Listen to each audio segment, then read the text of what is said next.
We are doing good. Welcome to the stage. Thank you for having me. I'm really excited to be on Punk's Roundtable and see if we can see what's going on today.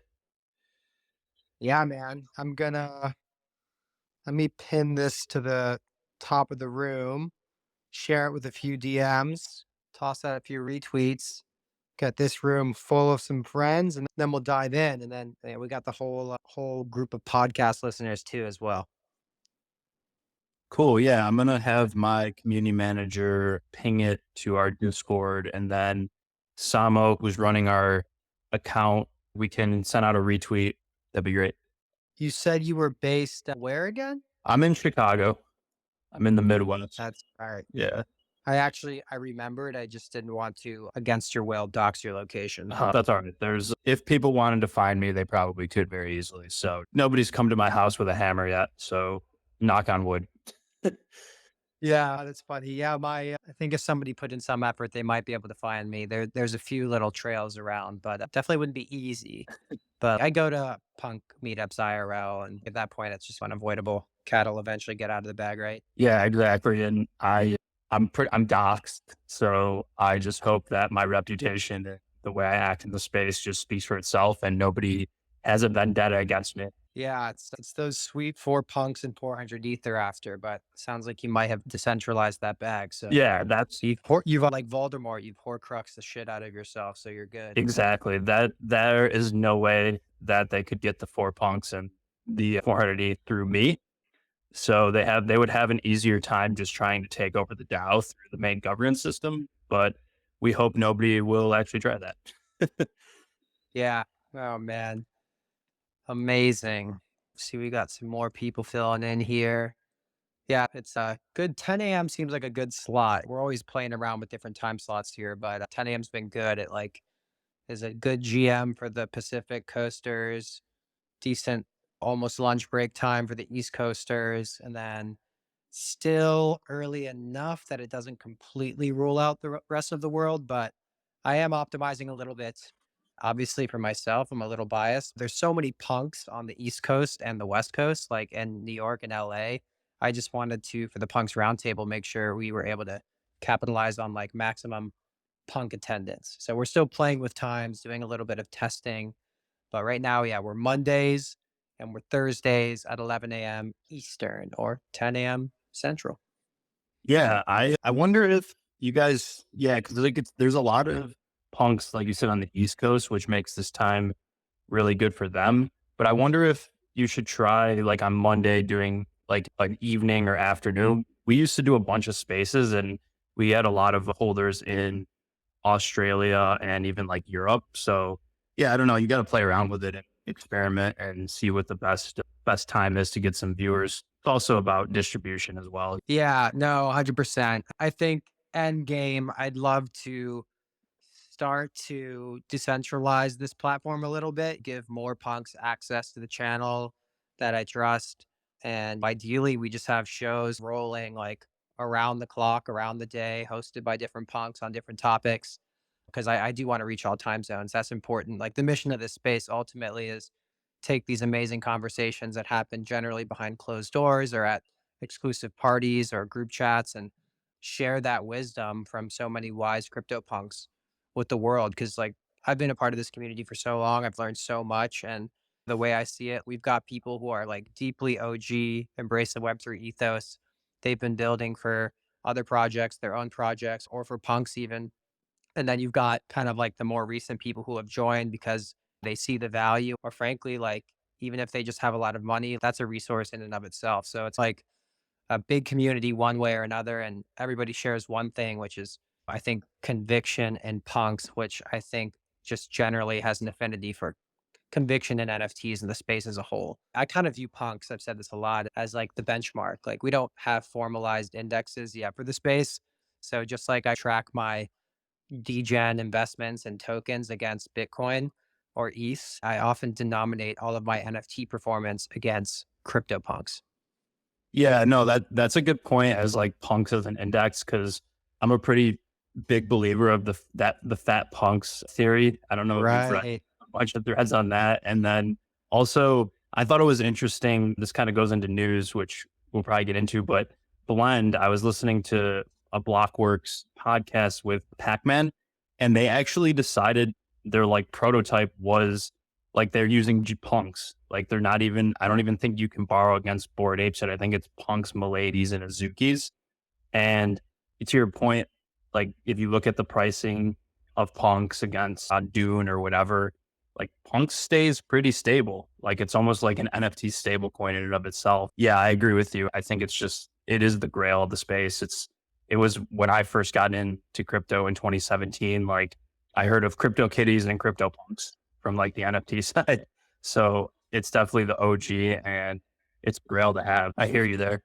Yeah, man. Yeah, it would be good actually to get before we'll talk about some Web3 trends happening, including what you just brought up with blends. And then second half, I'd love to go more deep on like your project and how you've done what I think is just like pretty incredible, defying the odds. There's millions of punk derivative projects and you cut through the noise in an incredible way. But before we get into any of that stuff, can you give like a quick 60, 90-second intro on yourself, like how you got into the space and what you were doing before and what you're doing now?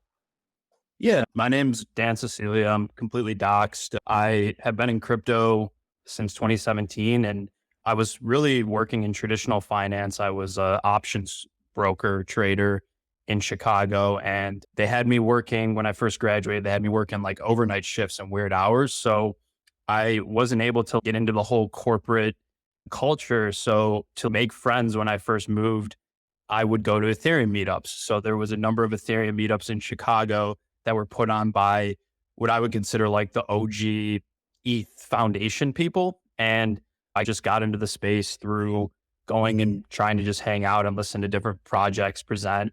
And back then in 2017, 2018, it was like, it was really early. It was there, MetaMask was like just becoming a thing that people were using. And I was really just approaching it from, oh, finance, coins, ICOs were a big thing. I really just got into the space out of trying to meet people and learn a new skills. Fast forward, I was like bouncing around at a couple jobs in finance and decided that I saw the kind of crypto market take off early 2020 and decided that there was a need for me to try and build in the space. So I actually tried launching a business before Frankenpunks, which was just like an outsourced dev shop that would just find Solidity devs or blockchain devs and pair them with incubated projects from different funds, ecosystems. And that, needless to say, that didn't work for a number of reasons, but it led me to NFTs and starting Frankenpunks. Yeah, I just got lucky, I think, and just hung out in the right spots and listened to the right people, followed the right people. And it led me to launching Breathfuls Frankenpunks in late 2021, which we did really well with. I was more involved in the operating and back end stuff, but my co-founder was a really big trader. I met him in Chicago at an NFT art gallery here, and he was just really big on the trading, marketing, being involved in the community, and pitched me the idea that punks, starting a project and owning punks was the way to go. And punks were really taking off at that time. And we figured that at that time, the space was very, I'll say like bubble hype, where there's a lot of rugs, a lot of anonymous seedy like projects that would get like into the Twitter algorithm, get hyped up, and then rug pulls. We started the project really based on three main value props. And that was a docs trustworthy team, really great art by our artist 3D Punks, which had already done a very successful, very well-known derivative collection called 3D Punks. And then the main kind of draw for the space and for our community was we're gonna mint out and we're gonna buy 4 crypto punks and then we're gonna hold them in a DAO. So that was how the project started. It was really, I was just hanging out at another meetup in Chicago and met my co-founder, and we launched it completely bootstrapped just through a viral Twitter marketing campaign.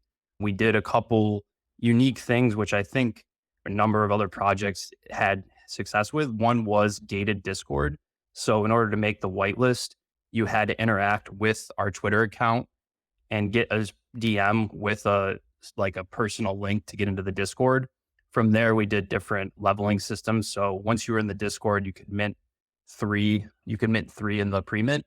And then if you made it to different levels, so we had like citizen, governor, you were able to mint additional ones. So we just did very simple, I would say like community game mechanics. I was able to find some really great community managers. We did really great content. And then I think one of the key things that everyone that loves collecting NFTs can identify with is just the storyline. We were one of the kind of first projects that I remember at that time to have a main character in the doc, the evil doctor, Dr. Youthful. And we really came up with its own persona. We had a lot of people interact with him, and we even did for whitelist, we did something called an evil laugh contest where we would get on spaces and we would have people raise their hand, come up and give us their best evil laugh. We were able to really engage with the ethos at that time and capitalize on some of the hype in the space. And from there, once we minted out, we went out, we hired a team, and we just tried building. We bought the crypto punks, which I can actually send you the link to our website, which if you scroll down, you can see we own the 4. We did it through a snapshot vote. So we own 6863, which is an awesome female Mohawk with a SIG. We own 7969, 3080, and 5940. And then from there, we used the mint funds to begin building. So our first project was trying to launch a game because we thought that the storyline, the evil doc, the lore lent itself really well to game, and gaming was the meta at the time, metaverse. So we went out and we bought a project called NFT Worlds. And NFT Worlds value prop was that you were able to do NFT gaming on top of Minecraft. We went out, developed a complete Minecraft world with some great Minecraft builders. We integrated their Polygon wallet, and even bought their currency and did an airdrop. But needless to say, that was not, that was a kind of a flop for our first product launch because Microsoft actually outlawed or banned NFTs in their game. So that was a hard lesson too, where yeah, you don't use Web 2, you don't use Web 2 platforms to build your Web 3 native games. We went back to the drawing board and refocused around what the core mission of the project was. And that really was just holding 4 CryptoPunks and launching a DAO. So we redeveloped the way that we were going to do that. So we decided to do a second collection, which was a 3D NFT monster collection. So Valko, I'll send you the link to this, but we did full VRB 3D characters, which are compatible with like On Cyber and some of the other metaverses. So we did that as a secondary collection. And we also decided to launch a fully on-chain DAO. We forked Nouns V2 governance, and we are utilizing our Genesis CryptoPunks and the Franken monsters as voting power in the DAO. So we've come to the end of fully decentralizing the treasury, the resources, and really just engaging the community to direct the project going forwards. On top of that, we also launched a really cool player skill-based reveal game, which for the 3D monster collection, we engaged a game developer and did similar to Dookie Dash. We did a temple run concept with our own lore. So I'll have Valko pin it to the space, but you can access it at play.3dfrankenpunks.com. And it's a really well done game, and you can connect your wallet, and it's really just based on high score. Yeah, we've been building the project from bootstrap to now for the last year and a half. And we finally have accomplished a fully on-chain decentralized DAO. We've done 2 collections, one being a 3D collection. And now going forward, we're really looking to expand the experiment, so to speak, and fund other projects and other community members through the DAO to build their Web3 visions. And it might be an art project, might be an NFT project, or could be gaming, could be just infrastructure tooling. But right now, the goal is to utilize the treasury and the punks to really experiment in the Web3 space, experiment with different projects, and just be more involved in the punks community and be stewards of the punk IP. Yeah, as a derivative project, it's been a hell of a ride. And going forward, I personally hope that the Frankenpunk lore and the community lives on. And then obviously with the CryptoPunks exploring IP and other use cases, being more involved in Punks DAO, and even just being responsible stewards and representatives of the Punks community is really the goal. Wow, dude, there's so much to unpack there. But let me zoom out. Like in terms of timeline, like when did you do your initial sale and when did you get the punks and when did you fork the nouns governance system and become decentralized? I'm trying to piece it all together timeline wise against everything else that's been happening in this space. Yeah, we first started marketing the project in October of 2021. We minted January of 2022. And we bought the punks. Let me look it up. We bought the punks, I believe, in February. Our pre mint went live like January 8th. And then our public mint was like 2 days after. Once it was all sold out, which it immediately sold out, we decided to put a snapshot vote up. It was roughly, yeah, it was like January 23rd when we bought the punks of 2022. And then and then it was a couple months later when we first launched our prototype for NFT Worlds. So it was like roughly March, April of 2022. That kind of flopped. And then we began building the smart contracts for the DAO, forking Nouns V2 in June, I think, of 2022. So it took a couple months between there and getting it launched with Wow. development. But the decision to get the punks, that was done like in a decentralized manner using like Snapshot for some kind of like off chain but signature based voting. And I guess everybody had an equal share, some denominator of tokens based on, I guess you're Yeah. a 10,000 PFP project. Yeah, so we're a 10,000 PFP project, and we just did it based on your 721 token. It was using Snapshot because at the time we were demoing different governance structures. Anyone in the audience that's participated in DAOs or have built DAOs before know that this is like a key question when developing it. So we decided to hold off on doing like a full on-chain treasury just because we were testing different governance systems just to make whole on our initial promise to the community and utilizing the mint funds.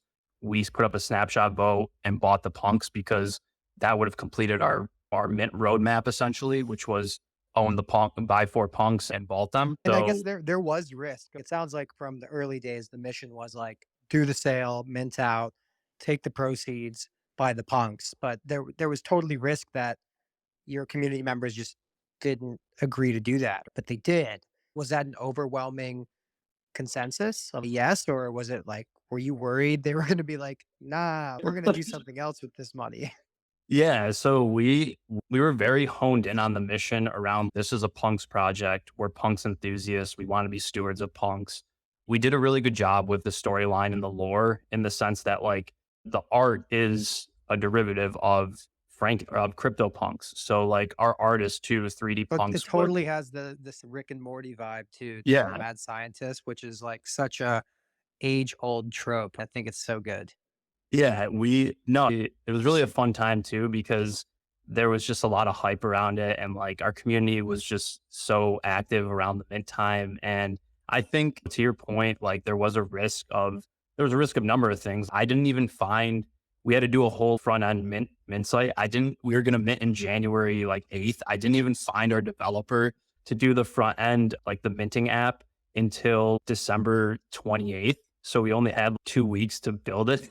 So there was like a number of risks just from I was worried the smart contract had a bug or like the minting site was going to go down. Even to your point about the community, I think there was like a number of calls to be like, oh, we should get the punks and launch a token against them and do a full financialization thing, which we were really against. Luckily, nobody put that up for a series vote. And then there was a number of people at the time too, just trying to get us to buy Bored Apes just because of the Yuga, just the call to just be Sure. part of And the Yuga. there's like kind of mutant vibes written on this project too. Man, so when you did the initial sale, how much did you guys pull in ETH and how much of that was required to buy the punks? And what was your logic in setting the price for the mint? Was it, okay, this is the cost of the four punks and divide it by, sum that up, divide it by 10,000, like here's mint price? Or what sort of buffer did you give yourself? And how much of, I guess you got 400 ETH now in addition to the four punks? Is that all from like the original days or have you guys grown the treasury? I'm just wondering, like, price setting strategy, proceeds from sale, cost of punks at the time, and like reconciling that with the assets you guys have now. Yeah, sure. It's a really good question. So we priced the pre-mint at 0.08 ETH, which for like other projects at the time we thought was pretty standard. I think it was we did a 7,500. So 75% of the mint was in pre-mint. So we like whitelisted members through various mechanisms, like I told you, with interacting with the Twitter. We allowed that to be minted at 0.08. And then we realized that we were going to be like oversubscribed, so to speak, in the sense that it really went viral, it really blew up at the time. So we actually introduced a Dutch auction. So we did a Dutch auction counting down from, I think, half an ETH for the rest of the public mint. We ended up taking in roughly, I want to say anywhere between, it was like 5,000, 4 or 5,000 ETH, I Oh think. my God. So wait, what Um, allocation of the sale went to the initial pre-mint? Because 0.08 times 10,000, 800 ETH. And you're saying you guys cleaned in the thousands, four or 5,000. So like a it's large actually, portion must have gone to that Dutch auction, or like what was the final hammer price on the Dutch auction?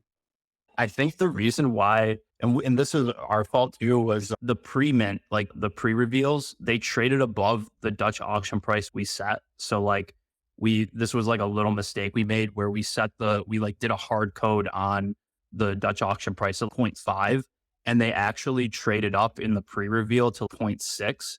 So somebody bought. So it just insta sold out on the Dutch auction, Ex probably. Yeah, exactly. Yeah, I wanna say I can't remember specifically, but it was definitely like 2 or 3,000 like total in like mint proceeds, along with what we've done in secondary sales. I think it was really successful, but of course we had to pay, like everything was done on an IOU pre-mint, so like we had to pay our artists a decent amount. We had to set aside money for the punks. We set aside a bunch of money to operate. So we set up like an operating one runway that we hired a team and community managers How much around. ended up going to the punks? I Like think it was 400 ETH or something? I think we cost average around like 65. Okay, It was like 250. I think I nice. remember it was like 250 ETH was for the punks. So yeah, it was really successful. Yeah, the way you did the pre-event and the Dutch auction, it sounds like it worked in your favor, but I think people are always fearful of like the opposite situation, right? Where, okay, like now there's this pre-reveal thing out on the secondary. It's trading at point 0.1 ETH. Our public sale or Dutch auction, whatever, is at a higher price than that. And then you end up with this instance where like you just never mint out because who in their right mind, right, is going to mint when they could just buy secondary, especially when both of those buys are still have that reveal premium of I might get a rare, right? It's like I've seen so many projects make that like kind of fatal mistake. But when the tables are reversed or turned in your situation, it's like it's great. But I guess that really boils down to you guys did an amazing job just stirring up demand for this thing. It sounds like it was really just a hot project. What do you think? Everybody's trying projects. Everybody's trying punks derivatives. That meta might be over, but I think back around the time you were doing it, maybe that was in the middle of the punk derivative meta before or after. Again, people are still doing it, but there was a time there where everybody was doing it. And for a while, punks were, till they realized like there were infinite derivatives, which didn't take long for people to realize. People were always trying to get their like matching pair from the different derivatives. And there were obviously tons of scams in that too, like people getting their wallets drained, et cetera, and so forth. But amongst all that noise, what do you think got you guys to stand out and stir up so much demand? Like, do you credit just your lore, your art? It probably isn't one thing, or is it a lot to do with the fact that, hey, like this isn't just the JPEG. You're gonna have a stake in a DAO that holds hard assets, and we're putting a chunk of these proceeds towards the punks. What was it? Because for every punk derivative that succeeds, there's like probably like 1,000 that fail miserably. Yeah, I it's a really good question, and I think it's just chalked up to three key factors, and that was number one, our artist 3D Punks had already sold out a very popular collection, so there was a number of higher end collectors that were aware of his collection. So when he attached his name to the Frankenpunks project and we began working with him, we were like we teased the doc, we teased the doc's family, which ties into the lore, and the art was just really good. So we knew that there was already What a was his following. other one? I'm not familiar. It's just called 3D Punks. So Okay. Okay, he okay. But did not like a humanoids. That was like a different thing. no, but no, yeah, I know the project Humanoids, but they're a different punk derivative. We so basically I would say like the artists we had where there was just a number of higher end collectors that Oh, I remember these. I'm looking at them now. yeah, we were doxxed. So to your point about the cash grabs, the scams, like stuff like that, we made it a priority to me and my co-founder and the early team to just attach our names to it. I know that there's like different views on that, but at the time we were like, it's trust, right? It's about trust and making sure that like people want to interact with our projects. We decided to dox ourselves. And then from there, we really just created this. It really was hype marketing. It really was a viral marketing strategy because it wasn't like we had a bunch of resources to pay influencers and stuff, but it was really just a gated kind of like FOMO tactic where we had really great lore. We had a great system to get people whitelisted where in order to get whitelisted, you just had to get into the Discord, right? So the Discord was closed, gated, private, but in order to get in there, you had to interact with the Twitter. So it created this loop where like interacting with our Twitter, getting retweeting, DMing, etc., joining our spaces, it really got us into the kind of viral NFT Twitter at the time. And then once you were in the Discord, there was like a strong community management team around it. We were doing like live streams, spaces. So it was really just hanging out and interacting with the doc. So that kind of played a role in it. And then we put together a really good docs around what we were going to do with the mint proceeds, how we were going to acquire the punks. I think it played into at the time just generating trust with your community that we were going to deliver on what we said we were going to. And then I think one of the key things that we did, which I don't think I mentioned in the beginning, was we had a number of what I would call like project ambassadors or like partnership people that were able to get us into the premier communities at the time. So like we gave out hundreds of whitelist spots to Cool Cats, Doodles, Bored Apes. And that There was was for that point oh 0.08 mint price before yes, the Dutch yeah, auction. So did you guys exactly. pivot with your comms? Was it like, okay, we're gonna do a whitelist at a price to be announced, or maybe it was already announced point oh 0.08 ETH, and then that's gonna be followed with public sale at a insert higher fixed price. Was that the plan? And then you guys were like, just kidding, we're doing a Dutch auction, like to capitalize on the demand we're seeing. We Was didn't that kind of what even happened, or yeah, we didn't even price the public mint. Like we didn't advertise the public mint I see. So it price was at a all. reveal price, but expected Yeah. obviously to be higher. And then you were like, just kidding, we're doing a Dutch auction. And then all your, I'm sure that actually stoked the fire with everyone who got in on the allow list must have become like incredibly loyal at that point because obviously that's just, that's good for them. Yeah, no, it was really good. Like people I think at the time too, like one of the things looking back is we did attract a number of flippers.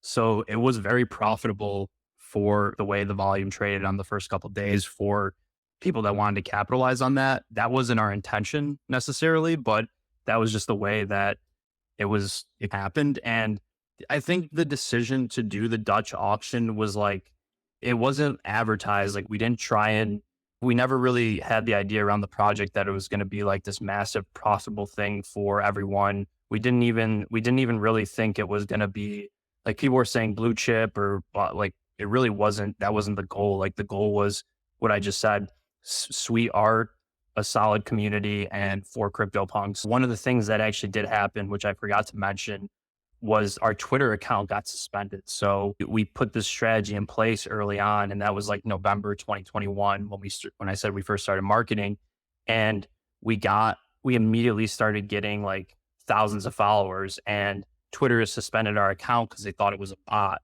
So I actually had to go and email Twitter support like 5 or 6 times a Uh, day. I've been in the same situation. This account got banned when Elon took over and he cracked down on the whole bot situation, which I'm grateful for. I personally lost probably 600 followers that must have been bots. But yeah, I got identified as a bot for whatever reason, like a false positive in their system. And it took me 3 weeks to get my account back. And it was a dark time, honestly. It may be sad to say, but I lost like all of my friends online. I lost like a writing outlet for myself. I was at Art Basel at the time, networking with people, and they're like, "Oh, what's your Twitter?" And I'm like, "Here it is." And then they go to it and it's suspended. I'm like, "Okay, I can explain." And they're like, "Yeah, okay." Kind of shouting at a Oh, I, it was it there yeah. was nobody on the other end at Twitter to resolve the issue, and they were trying to get me to do a text-based SMS verification despite me having in-app, like, app-based 2FA set up with Authenticator, whatever. They were forcing me to do this text-based SMS, and it was never coming through, and so it was just, like, the most frustrating situation, and I felt like I was just screaming into the void. I wrote a thread about it, got all the punks and my Twitter friends to come to my assistance. And it was from my like consulting account. Like fortunately I had another account with at least like 150 followers that people knew was associated with my main account. And I was able to like stir up a lot of awareness that way. I had a few friends that knew people at Twitter. I DM'd 20 people on LinkedIn that worked at Twitter. I even got a hold of that one of the head of products at Twitter at one point. So I don't know what eventually resolved my issue, but I know that amongst all of their tickets, they finally, 3 weeks in, told a human to look at the case. And all the while, I was submitting 3 to 5 tickets a day, and the problem was only getting worse. What was initially an account lock turned into a full blown suspension. And I really thought I was going to lose everything I've been working towards for the past 3 years. It's been hard to get to where I am. Not that I'm some big account, but it was miserable. And I think that right there is a good example of the horrors of centralized infrastructure for sure.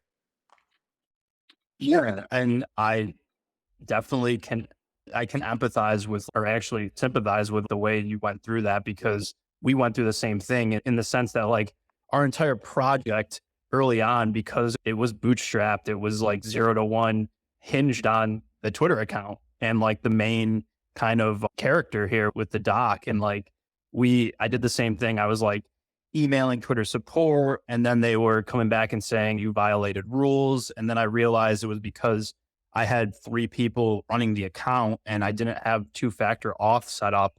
So they were like saying that, oh, somebody was logging in from, different location. They Mm. literally thought it was a bot. That is a I don't good know. pro tip. There should be a And, document of things not to do to get your account suspended that you wouldn't assume you cannot do. and I don't even know how I feel. And maybe this is definitely a different discussion, but to your point about like this or centralized social media and even just like Twitter to some extent, I just don't know how. I don't think going forward, NFT, like Web3 in general, is going to do social strictly on Twitter. Like, obviously, right now, a lot of successive projects and everything is Twitter based, especially like crypto Twitter is one of the most active, I would say, like aspects of Twitter. I think there is a number of projects out there trying to solve for that because Oh my god, the it number just of like, Twitter clones is obscene.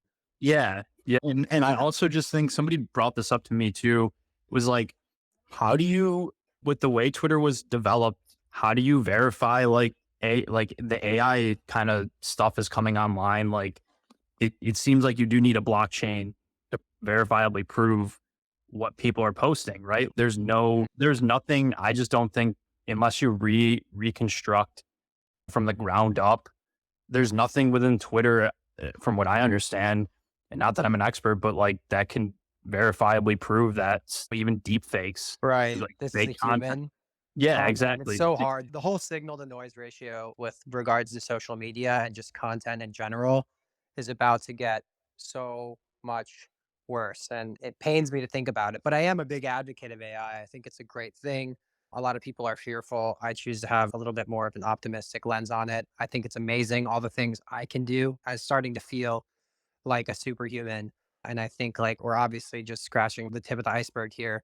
But yeah, we'll see what happens with the whole social media thing. There's all these Twitter clones. There's obviously like Blue Sky is pretty hot right now. Jack from Twitter, he's like an investor in that. And I think he has regrets about selling out proverbially with Twitter and making it an advertising platform and not creating a decentralized protocol. So I think this is maybe his like personal redemption arc now that he's made so much money.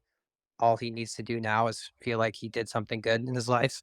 So we'll see what happens with that. But I do feel like there's a pretty positive groundswell happening with Lens. Like, I think so many people are rooting for Lens. And there's obviously a lot of people that are still in line and want to get a spot on their platform, get their handle. Of course, everybody's always land grabbing their names. And there's going to be a whole other rush of that with Discord. But Lens is actually pretty promising. And I think their team there, obviously, like very closely related to the Aave team with Stan behind the scenes there. I think they've really thought things out in a pretty nice and obviously decentralized way. There's just going to be challenges like with any new social media platform of overcoming the cold start, right? Because even now, if they opened up the gates to let everyone come into Lens, like people are still going to pick Twitter because that's where the party's at least for now. All empires must fall. There was MySpace, there was Facebook, there was Instagram, there was TikTok.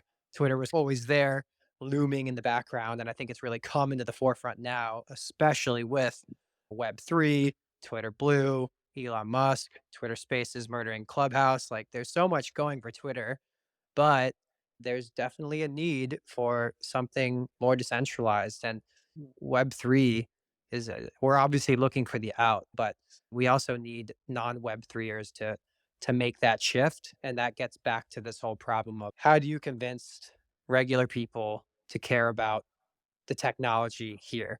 And we focus so much on the technology behind the scenes when really we need to focus more on like the use case, right?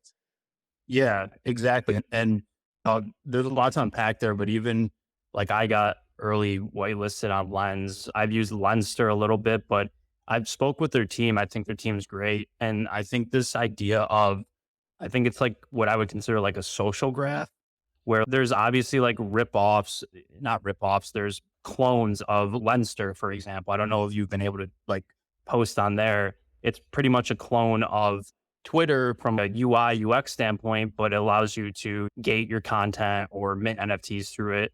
I think that's more of like the demo use case. I think from like the base Lens protocol, it's about a social graph and like owning your kind of like social graph and decentralizing that. And Oh, I yeah. would just be, I'm really like bullish on how that progresses in the sense of somebody maybe not even like the Aave team will just plug into the protocol and build like a, Oh yeah, 100%, dude. yeah, Like I struggle to explain, and I know the space well. I've been involved with Bitcoin for a very long time.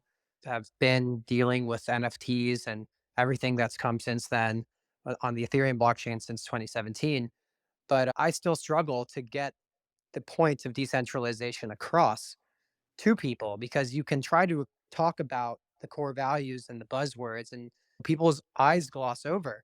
But one little moment I had with like an older 65-year-old woman who's a manager for some pretty famous artists, like big, not AAA, but AA artists.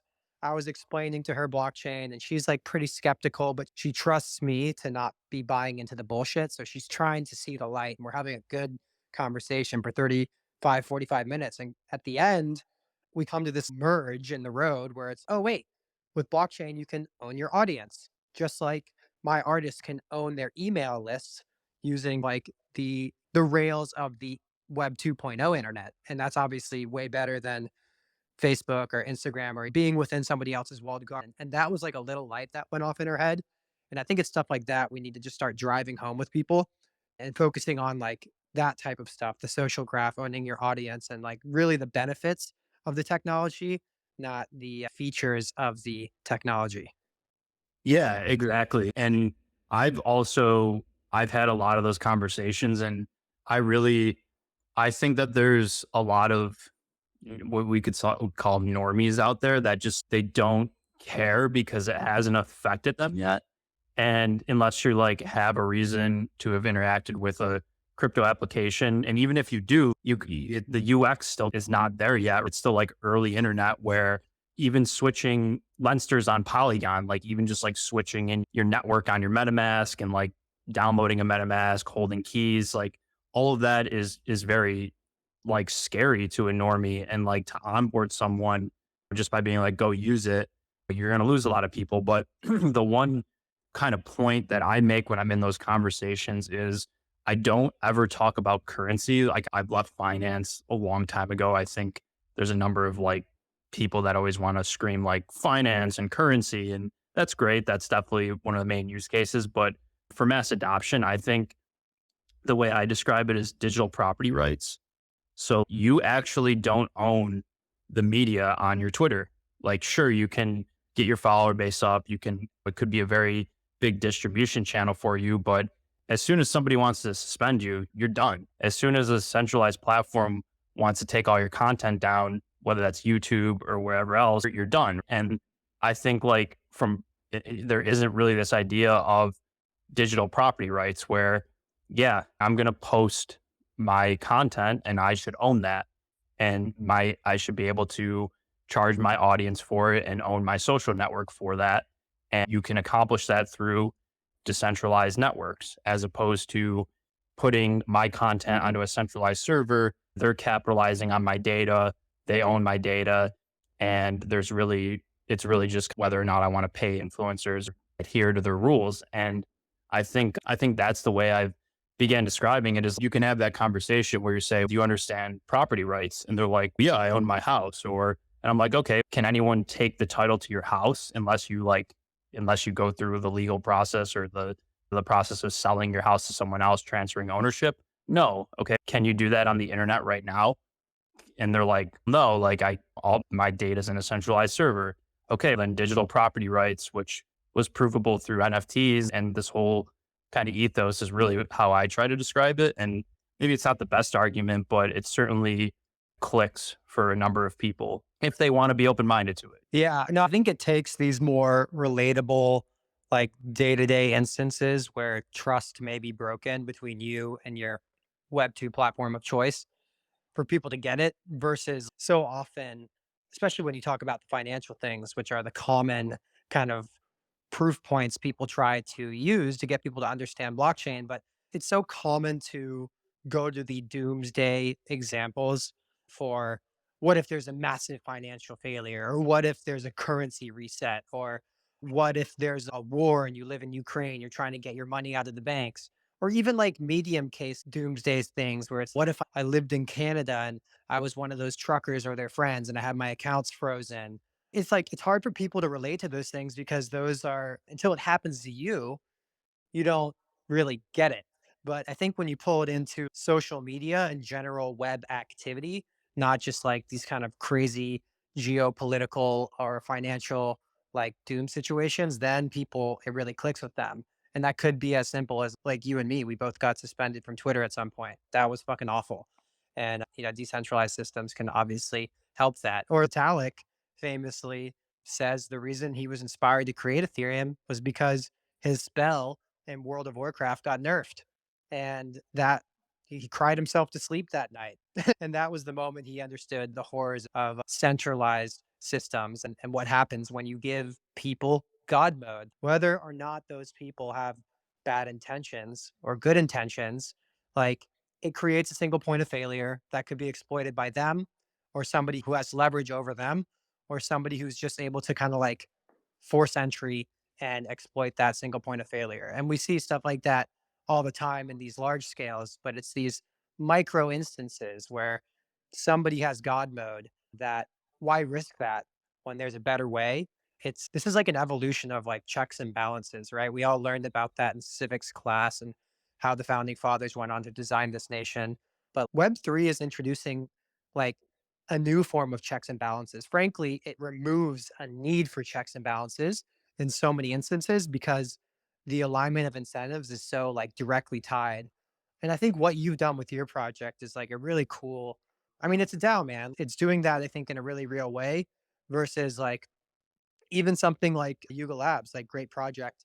Obviously, they've done a lot of good for the space, and now the punks are very much in their hands. But what the NFT holders get as benefits, it's very different than what the equity holders and Yuga Labs get as benefits, and that drives a complete extractive value situation and misalignment of incentives. What is best for the shareholders isn't necessarily what's best for the NFT holders. And sure, there may be some correlation to Yuga's enterprise value as a legal entity and the floor price of everything in their suite of NFTs, but they are very distinctly different things. And ApeCoin is not a security.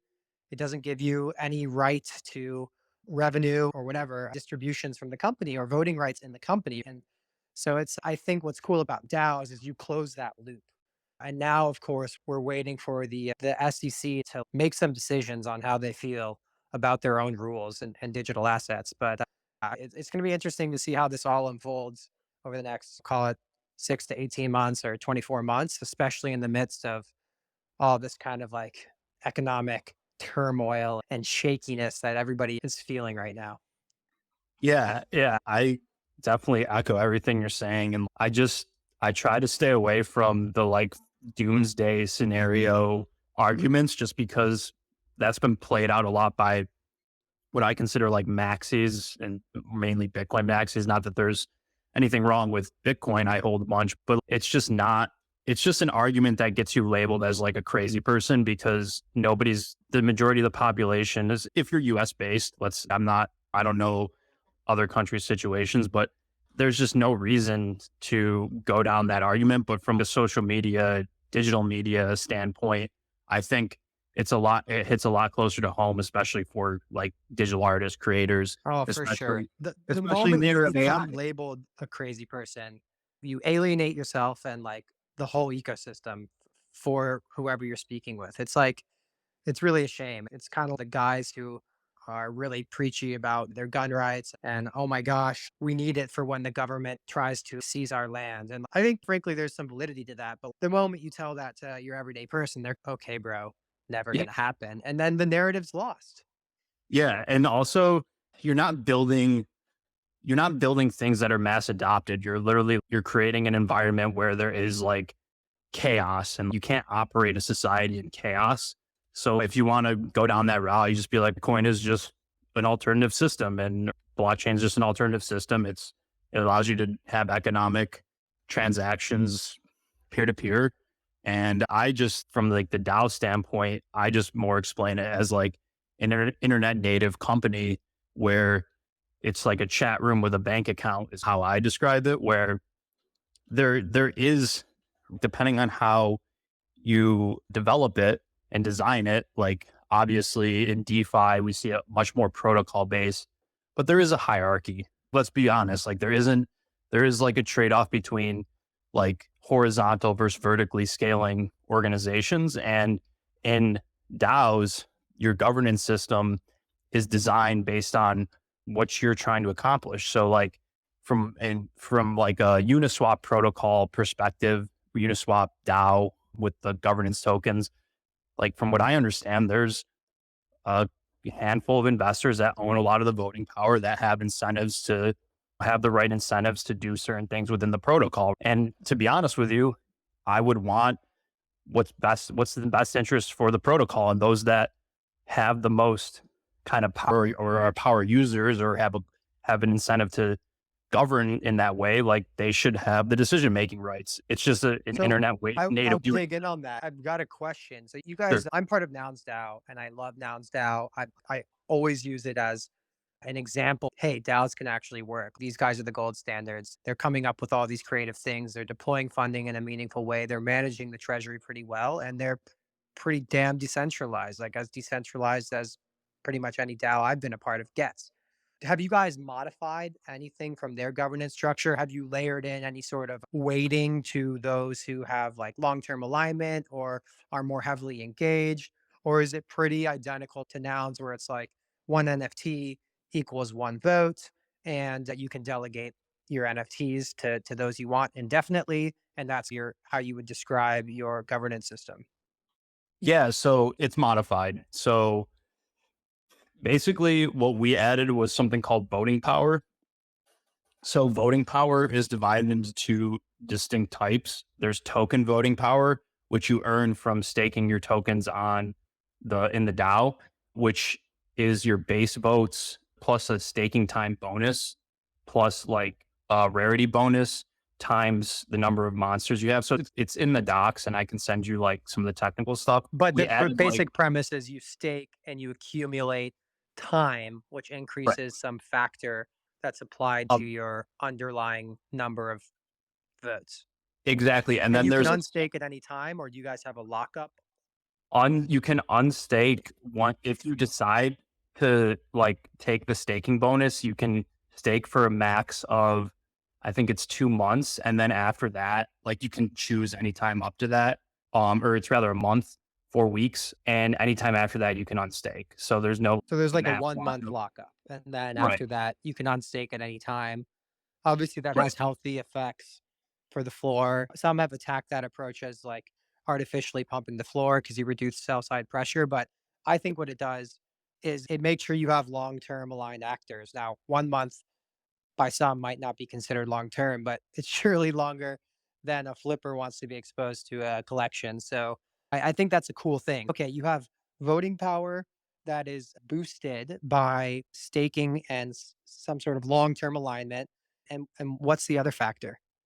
We call it community voting power, which is additional voting power that you earn by just being active in the DAO. So like this is an early attempt at like reputation system, which Right. I Yeah. think So how do you yeah. measure this? So we have a votes multiplier, a proposals created multiplier, and then a proposals passed multiplier. So it Oh wow, so it's basically all pretty on-chain stuff. It's not yeah, like number of messages in the Discord and no, people are spamming GMs and farming like fucking reactions to their message or something. This is if you vote consistently, you're a good citizen. If you submit proposals, you're a good citizen. If you get proposals passed, like you're a great citizen. Holy shit. exactly, exactly. And like really this is an attempt at reputation, a reputation system. So I think in our version 1, there's a number of issues with this though. And number one, a lot of community members hate the fact that interacting with on chain requires gas. So we had to You do it. guys don't have a reimbursement mechanism there? We do, but it's just as soon as somebody sees, they don't care. They're just like, oh, Right. I have to And pay is for that 20. on is it on ETH? Yeah, it is. It's on layer 1 ETH, but that's just because that's the way we designed it for version 1, and it does. There's obviously no, like community members have voted and participated, and I just think that gas barrier is pretty high for Right. You like guys are using like Tally for your voting, like it's on-chain votes? we are yeah, like we literally deployed our own like governance contract. So like Right. it's literally directly interacting with the Ethereum EVM. And we basically like the governance system is just a modified fork of nouns. So like creating a proposal, casting a vote, and queuing a past proposal occurs on our governance, and we have it behind a proxy. But then there's like deviations with the voting power, like I said, with some of the locking. The transactions approved in the proposals are queued by like our executor, and Yeah. just like in nouns, there's a threshold to reach quorum, and it's calculated like by a proposal or proposal basis. So So if it's more contentious proposal, does the quorum increase dynamically? yeah, it's we implemented mechanisms to track total community voting power, and then we have a proxy which can set the quorum system. So if we're seeing, if we feel like okay, this is going really well, we're getting a lot more engagement. We don't want just the quorum to be like 5% of total voting power because then one person can really affect the Mm. vote. So you can increase like on chain quorum. But to start out, at least the way we designed it is, yeah, you want it low because there's going to be a core group that's really participating before like it really gets going. And what's your general participation rate for these votes? We have roughly 8% of the total supply staked. So We have 30,000 in voting power. I would say like a couple hundred people. But you can vote without staking. It's not like the votes are only over the denominator of staking. That's just a boost factor, right? Yeah, you can literally, yeah, you can just Yeah, vote. You have to earn voting power to do it, but you don't need to lock up like your pump sure. to do it. Yeah. Dude, I think the voting power thing is cool. I've always toyed around with this idea of, hey, how do you drive participation? And then people are like, you incentivize participation to vote. And I think that's great at a surface level. But my fear is always that you basically just get people voting for the sake of voting, and they're not even thinking critically. They're just like spam voting. And I know you said that your first iteration of voting power had some issues that you were unhappy with. Is that one of them, or you haven't observed that to be a real issue and there are other issues at hand, like spam proposals, for example? Yeah, spam proposals, the way we take care of that is we require we require members or proposers to go into our Discord and post like a forum, like a heat check forum. So before you can even like put it onto the app, we have like our community managers and our DAO lead like work with the proposer to, make sure it How meets. do you verify they did that though? It's literally in Discord and we have a town hall kind of council meeting that discusses it. And it's manual at this point. It's just So manual. people Like have like a power kind of, hey, a proposal came up and they didn't do that thing in Discord. So who has the veto power? we have a council that we elect. So like I see. there's 9 people that are elected quarterly to have veto and proxy power. Not there's but there's no access to the executor contract. Like Right. the only way you can get something passed is if it passes governance. So the only way you can transfer something once it's in the treasury is through governance. And the only way you can change voting timelines is through governance, but for like malicious actors, there is a Basically, veto. like the council could theoretically troll and veto every proposal, but then you would just revote them in and they can't veto a revote like of the Exactly. council members. Exactly. Yeah, And our council is part of it's aligned as like we have a core team, we have a higher elected like holders. So there's people that hold 300 of these, which would want to they would want to be aligned with the community. And it is a combination of like social consensus and sure. like on chain. Oh no, I, it's you know, super, super cool. yeah, Nouns DAO, it does it the best. Like you said, like that's the gold standard for like funding NFT DAOs. Ours is still in the works. Like it's still an experiment. We're trying to get more participation. Yeah. I Dude, it's think, incredible. It's not easy to get to where you've got. There's so much that can go awry along the way. There's a million pitfalls, a million ways you could like misengineer, misincentivize people and just skew the whole thing and it just teeters off the edge of the world. So getting to where you are safely and actually leveraging the community to participate and vote on things and doing things truly in a decentralized fashion, like that's super commendable. I love that. You must have a pretty smart team under your belt, and obviously you yourself are very familiar with the DAO landscape here. One thing I think could be cool for the listeners to hear your perspective on, and then maybe we'll do a quick Q&A and wrap up, is I think a lot of people don't know the difference between a snapshot and like a tally, for example, or signature-based voting, like gasless versus on-chain. So can you talk maybe through quickly the difference and why you guys made the shift? Because you clearly had your reasons. yeah. So I think the reason why we did the fully on chain DAO was just because that's just the way you would design a fully decentralized like community. I think like the way we thought about it was me and my co-founder along with my core team, there's a time when there's going to be a time like we're working on other things, right? So the goal was to exit to the community, and the only way to do that native to the space is through on-chain voting and like a fully permissionless executable smart contract governance system that once rules are met, anybody can really utilize the funds and the punks. So you didn't Like, want to get caught up in having to do the multi-sig thing and respect the vote from snapshot every time. You obviously can have snapshot determine the execution and transfer of funds. Although Gnosis Safe came up with a pretty interesting workaround for that that I yeah, haven't dug fully into, but that was basically your reason. It's like you wanted on-chain execution of a proposed transaction, like send this much ETH to this address for this new idea. And the best way to do that was to switch from uh, snapshot signature-based voting, where people sign, they prove it's themselves, and then the final results are possibly uploaded to the blockchain. But that's the kind of centralization bottleneck and risk if snapshot were to get compromised. And you guys said, you know what, this is determining our treasury and how it's allocated. Like as reliable as snapshot may be, like we are just going to do full on-chain voting, and that means every vote is on-chain, every vote's composable, and every vote will therefore cost gas. That was Is that an accurate summary Yeah. of kind of your logic?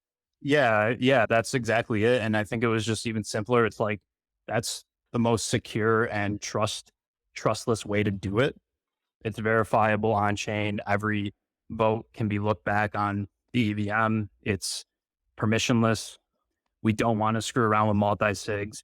Although I think if we were to do it over again, just because this is the whole experiment, other founders in the space probably go through this too. It's like I probably would have started integrating maybe like a tally or maybe more Aragon modules just to get it going before we went directly on chain. Because like I said, you run into, when you do it on ETH layer one, you run into the gas barrier. It's like it takes a lot longer. It takes a lot more for things to get passed, which does create different incentives. But to your point, it was a security thing. It was trust. We wanted to be trustless. Like we Right. want, And now it's enabled the boosting, right? Like you can now measure who's voted because it's right. on chain, whereas a snapshot, that might be a more centralized equation at the end of the day. Yes, exactly. Exactly. And we could do, that's exactly it. Like we could do a custom governance system in that way. Yeah. Mm, So are there any cool governance experiments that your DAO is considering, or things that you guys are going to try to push? It sounds like maybe tweaking the voting power is in the mix. The other thing that's caught my attention, it's not new, is I really like what's happening with Prop House. I think that's a pretty fascinating thing. So I've been meaning to run some of my own experiments with some of my clients and the DAOs I work with Prop House. But I mean, what are you seeing out there that you or your DAO is, we should like DAO V2 and like this is what it's going to look like? Yeah, that's a great question. I think really what our first goal is to get proposals passed and get funding to the community for different initiatives. So like our first one was one of our early holders, actually a really talented computer software student in Brooklyn, at like a Brooklyn Tech high school. We sponsored a hackathon for him. He's been like with us for over a year now. So getting those projects passed as far as like funding different initiatives is our first goal, to like just prove that this governance system works, funding can be sent out. And then to your point about what I'm out there, I'm from like a DAO governance project standpoint. I really like Juicebox. I really think Yeah, yeah. I really love It's like kind what of those, rapid crowdfunding yeah, for ideas. It's like the decentralized Kickstarter, but with, I guess, decentralized rewards. exactly. And I would love to adopt, maybe even like kickstart like we call them experiments, right? Down improvement proposals, we just call them experiments, different projects. I'd like to kickstart maybe a content series. Our community manager came up with an idea to do like a Shark Tank where we take pitches from different developers or founders in the space to give them funding. So, and to maybe kickstart like a content series around that using Juicebox. I would love to maybe try out. I would also like to figure out how to maybe get more sub DAO. Like I think the whole idea of sub DAOs makes Oh sense. yeah, Prop House Where is a like, good outlet for that, and probably yeah, Juicebox too.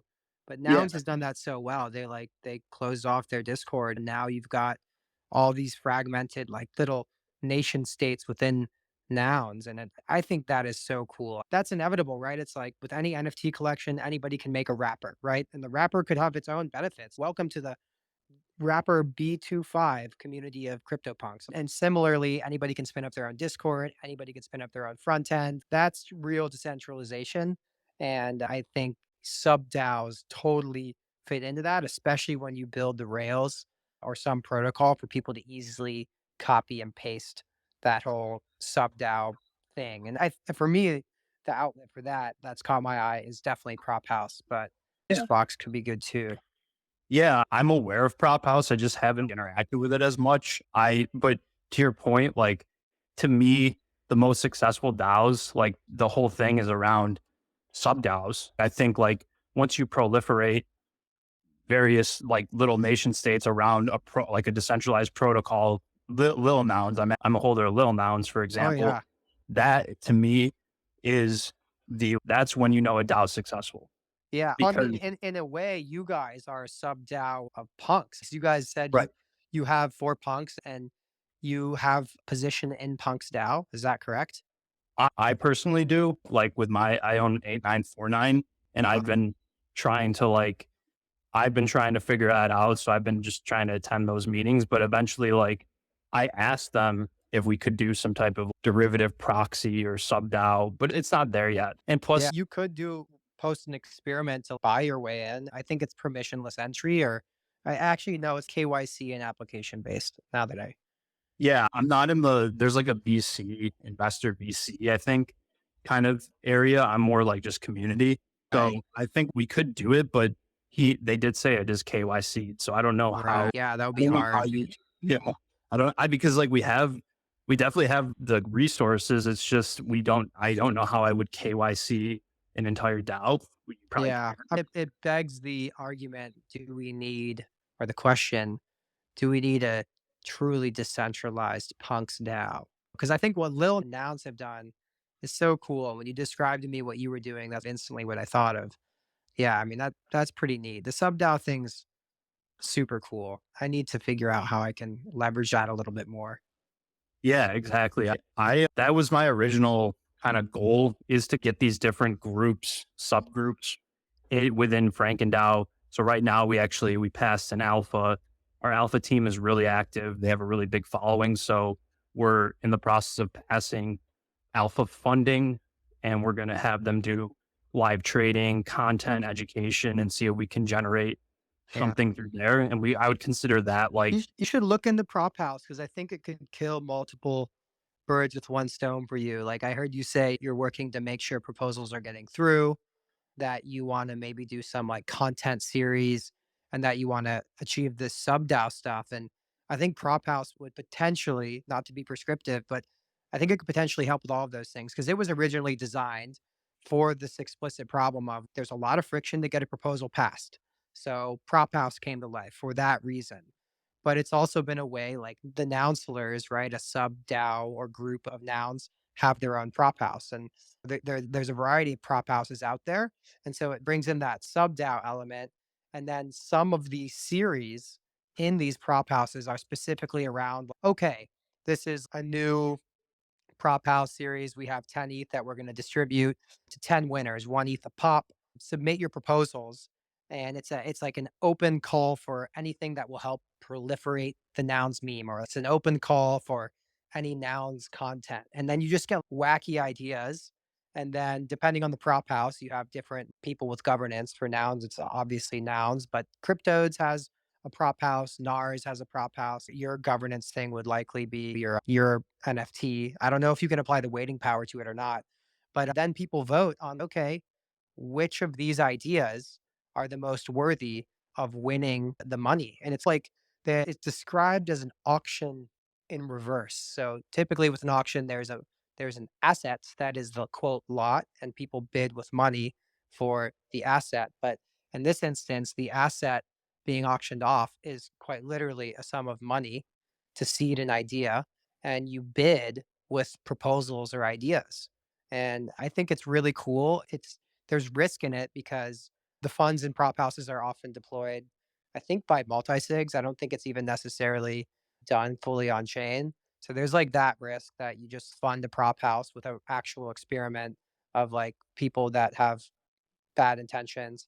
And then, of course, when people win some money in a prop house, there's always the risk that they say they're going to do this great thing, but then they take the money and they run because you are giving them the money up front, which is why it gets back to, funnily enough, in this space of trustlessness.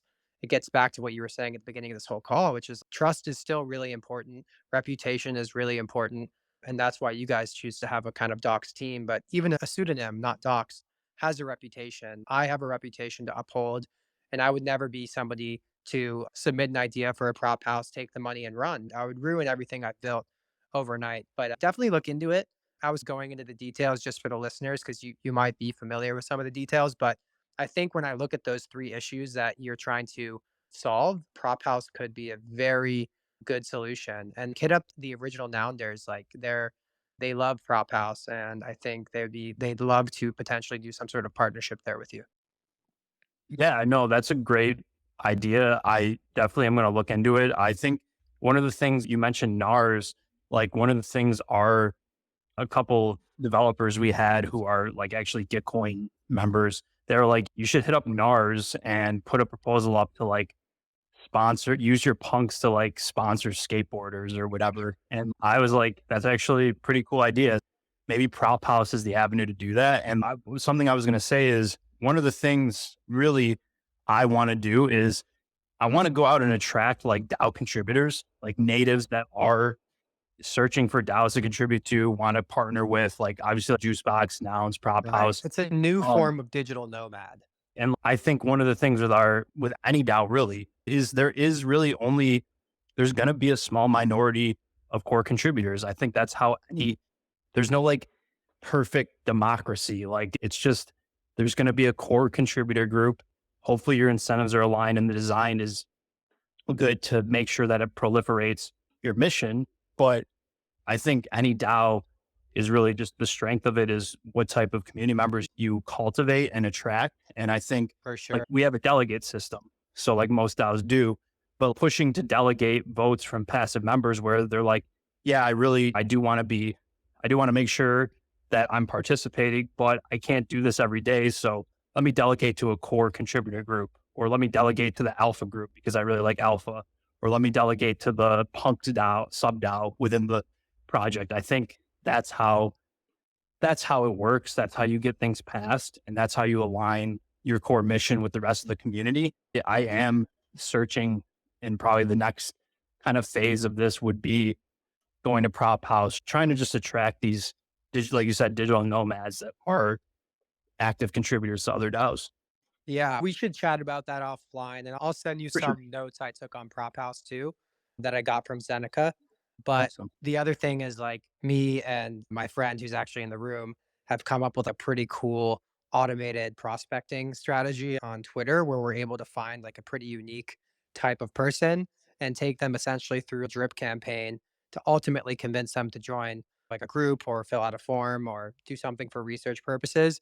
And it could be potentially an automated thing. And if packaged up well, now that I'm thinking about it, rather than just doing it as a singular person from your account or from the DAO's account, the project's account, if you could actually package up this automation for your ambassadors, then you have something that's pretty fucking viral.